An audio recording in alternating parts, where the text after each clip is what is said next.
Hi అండి. అందరూ ఎలా ఉన్నారు? మీరందరూ చాలా బాగున్నారని నేను అనుకుంటున్నాను.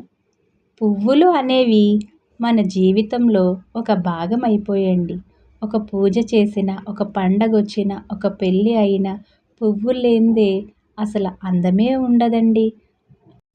పువ్వులు లేని పూజలా ఉండదు. ఆ పెళ్ళి పెళ్ళిలా ఉండదు. ఇక పెళ్ళిళ్ళ సీజన్‌లో అయితే ఆ పూలకి పెద్దపీట వేయాల్సిందే. ఆ డెకరేషన్‌కి కానీ, హ్మ్, ఆడవాళ్ళ కొప్పుల్లో గానీ పువ్వు లేనిదే అవుతుందా? ఇంక పెళ్ళిళ్ళ సీజన్‌లో ఆ పూల డిమాండ్ అబ్బబ్బా! చెప్పలేం. అంతా ఇంతా కాదు. అలంకరణ అంటేనే ఆడవాళ్ళు.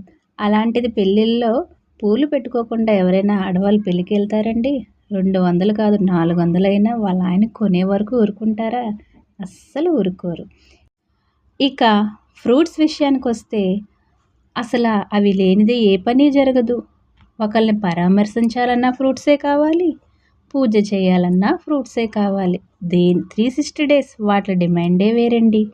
నిజంగా ఒకప్పుడు అనారోగ్యంగా ఉన్నవారికి ఫ్రూట్స్ పట్టుకెళ్ళిస్తే ఏదో తిని బలం వస్తది అనుకున్నాం. కానీ నాకైతే అనిపిస్తుందండి, ఇప్పుడు ఆ ఫ్రూట్స్‌కి వాడే కెమికల్స్ వల్ల ఆ పేషెంట్ తింటే వాడికి ఆరోగ్యం మాట దేవుడెరుగు కానీ అనారోగ్యం మాత్రం గ్యారంటీ అనిపిస్తుంది.